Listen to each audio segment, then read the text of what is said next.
ഈ ഭാരതത്തിന് പുറത്ത് ഇത്രയും പ്രശസ്തരായി, അതായത് കാൽക്കുലസിനൊക്കെ യൂറോപ്യന്മാർ പറയുന്നതിനൊക്കെ മുന്നേ തന്നെ കണ്ടെത്തിയ ഒരു ശാസ്ത്രജ്ഞൻ, ഗണിത ശാസ്ത്രജ്ഞനാണ്. പക്ഷേ ഭാരതത്തിൽ അറിയപ്പെടുന്നതിന് മുമ്പ് പുറത്താണ് അറിയപ്പെട്ടത്. പ്രത്യേകിച്ചും കേരളത്തിലൊക്കെ സംഗമഗ്രാമമാധവനെക്കുറിച്ചുള്ള അതൊന്നും അങ്ങനെ അധികം പേരിലേക്ക് എത്താൻ കഴിഞ്ഞിട്ടില്ല. ഇപ്പോഴാണ് ഈ അടുത്ത കാലത്താണ് എത്തിത്തുടങ്ങിയത്. അപ്പോൾ അതെന്തുകൊണ്ടാണ് അങ്ങനെ, അല്ലെങ്കിൽ എന്നാണ് ഈ ഇദ്ദേഹത്തെക്കുറിച്ചുള്ളൊരു ഇത് കൂടുതൽ പുറത്ത് എത്തിത്തുടങ്ങിയത്?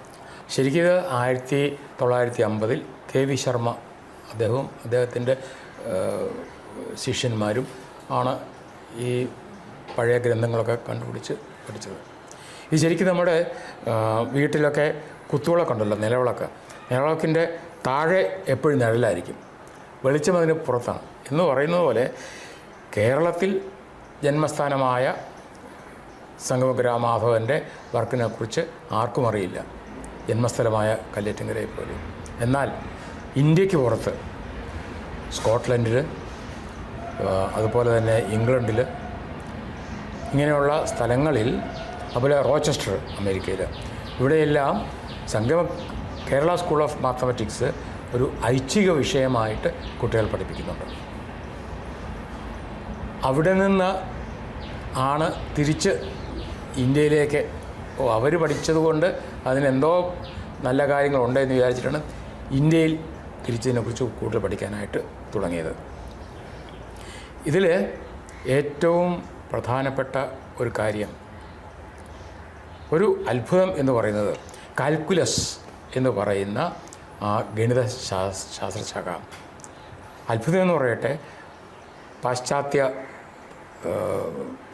ദേശത്ത് ഒരേ സമയത്ത് ലിബിനിസ്, ന്യൂട്ടൺ എന്ന് പറയുന്ന രണ്ടുപേർ ഒരുമിച്ച് ഒരേ സമയത്ത് തന്നെ ഇത് കൊണ്ടുവന്നു എന്നുള്ളതാണ്. എന്നാൽ ഇതിനൊരു കാര്യം പറയുന്നത് ദിവാകരൻ തന്നെ പറയുന്നുണ്ട്, പ്രൊഫസർ ദിവാകരൻ തന്നെ പറയുന്നുണ്ട്. ശരിക്ക് കാൽക്കുലസിൻ്റെ ലോകത്തെ ഏറ്റവും ആദ്യത്തെ ടെക്സ്റ്റ് ബുക്കാണ് ജ്യേഷ്ഠദേവൻ്റെ യുക്തിഭാഷ എന്ന് പറയുന്നത്. കാരണം യുക്തിഭാഷയിൽ ഇൻ്റഗ്രേഷൻ്റെയും ഡിഫറൻഷിയേഷൻ്റെയും എല്ലാം അടിസ്ഥാന സിദ്ധാന്തങ്ങളും മൂല്യങ്ങളൊക്കെ കൊടുത്തിട്ടുണ്ട്.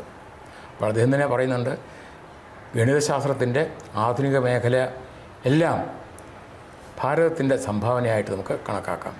അതുപോലെ തന്നെ ത്രികോണമിതി അഥവാ ട്രിഗണോമെട്രി പാശ്ചാത്യ ദേശത്ത് വരുന്നതിനും ഏകദേശം 200-300 വർഷങ്ങൾക്ക് മുൻപ് തന്നെ സംഗമഗ്രാമമാധവൻ അദ്ദേഹത്തിൻ്റെ ഈ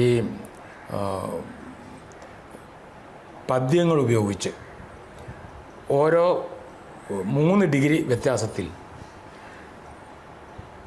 sign, cosine, sine of an angle, sine of an angle എത്രയാണ് എന്ന് 0 ഡിഗ്രി മുതൽ 90 ഡിഗ്രി, സൈൻ 0 ആണ്, സൈൻ 90 1 ആണ് എന്നുള്ളത്. ഇത് ഒരു പ്രത്യേക തരത്തിലുള്ള ഒരു അൽഗോരിതം ഇദ്ദേഹം മാധവൻ ഉണ്ടാക്കി. അത് ഈ ശ്ലോകം കാണാതെ പഠിച്ചു കഴിഞ്ഞാൽ, 90 ലൈൻ കാണാതെ പഠിച്ചു കഴിഞ്ഞാൽ നമുക്ക് ഈ പറയുന്ന ക്ലാക്സ് ടേബിളിൻ്റെ ആവശ്യമില്ല. ഇത് കാണാതെ പഠിച്ചു കഴിഞ്ഞാൽ 90 ഡിഗ്രി ആണെങ്കിൽ അല്ലെങ്കിൽ 30 ഡിഗ്രി ആണെങ്കിൽ എത്രയായിരിക്കും അതിൻ്റെ സൈൻ എന്നുള്ളതിനെക്കുറിച്ച് നമുക്ക് പെട്ടെന്ന് പറയാൻ പറ്റും.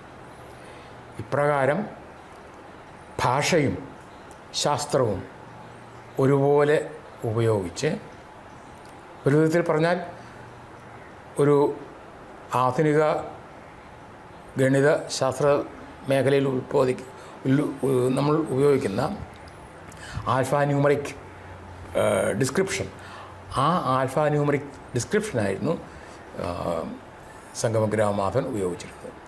അക്ഷരങ്ങൾ ഉപയോഗിച്ചിട്ട് അക്കങ്ങളെക്കുറിച്ച് പറയുക.